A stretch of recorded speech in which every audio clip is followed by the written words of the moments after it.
Om Swastiastu. Assalamualaikum warahmatullahi wabarakatuh. Salam sejahtera untuk kita semuanya. Shalom, nama budaya, Rahayu.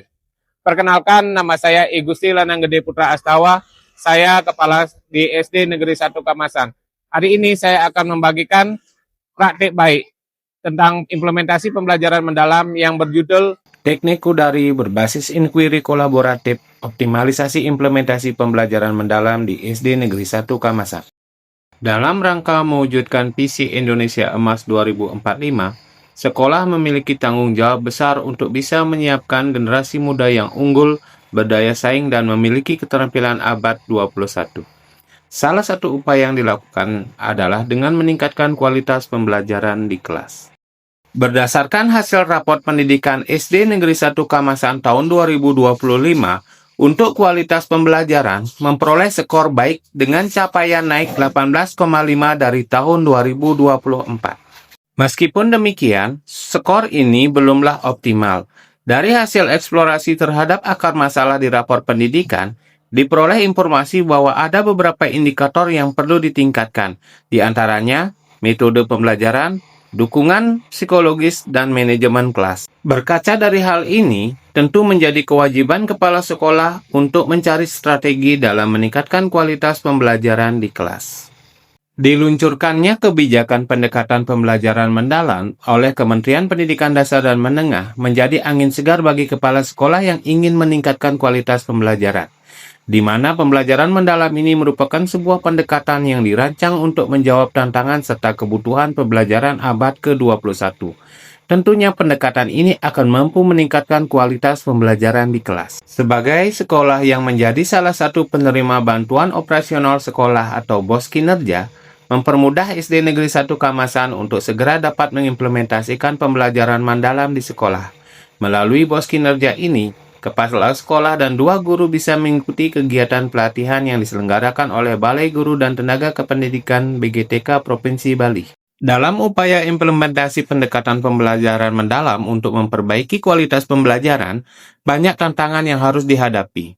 Tantangan pertama adalah guru-guru belum memahami secara utuh mengenai pendekatan pembelajaran mendalam.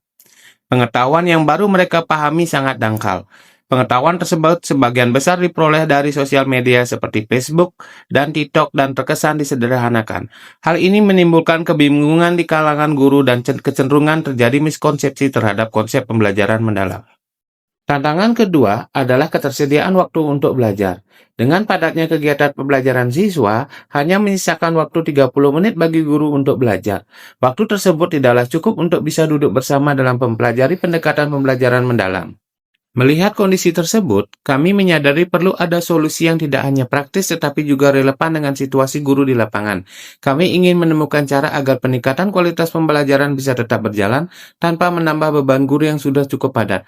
Dari sinilah gagasan untuk menggunakan pendekatan inquiry kolaboratif mulai muncul. Inquiry kolaboratif adalah sebuah strategi pemecahan masalah yang dilakukan melalui proses eksplorasi pemikiran-pemikiran dari para guru. Ada 4 tahapan dari inquiry kolaboratif ini. Yang pertama, assess. Yang kedua, design. Yang ketiga, implement. Yang keempat adalah measure, replay, and change. Melalui proses assess, diketahui informasi mengenai kebutuhan guru dalam implementasi pembelajaran mendalam. Adapun kebutuhan tersebut antara lain, 1. Pelatihan terkait pembelajaran mendalam, 2. Pendampingan dalam penyusunan rencana pelaksanaan pembelajaran mendalam, dan 3. Pendampingan dalam melaksanakan pembelajaran dengan pendekatan pembelajaran mendalam. Selain itu, juga dilakukan penyelarasan visi, misi, dan tujuan sekolah terhadap pembelajaran mendalam. Tahap kedua adalah desain. Dalam kegiatan ini, seluruh warga sekolah diajak untuk berdiskusi menyusun rancangan kegiatan. Dari hasil diskusi disepakati bahwa kegiatan yang akan dilaksanakan menggunakan teknik Kudari yang terdiri dari 4 langkah, yaitu kuatkan, dampingi, amati, dan refleksi. Di sini juga dilaksanakan pengaturan jadwal dan pembagian peran dari pelaksanaan teknik Kudari. Selain itu, dalam tahap ini juga disepakati tujuan dari kegiatan Kudari. Dalam tahap implement, rancangan teknik Kudari yang sudah disusun diterapkan dalam praktik nyata. Tahapan pertama adalah kuatkan. Dalam tahapan ini, guru-guru diberikan penguatan mengenai materi pembelajaran mendalam. Untuk menambah wahana belajar guru, dibuatkan portal belajar dengan memanfaatkan Google Site yang diberi nama e-Kudari. Portal belajar ini memuat modul dan video terkait materi pembelajaran mendalam.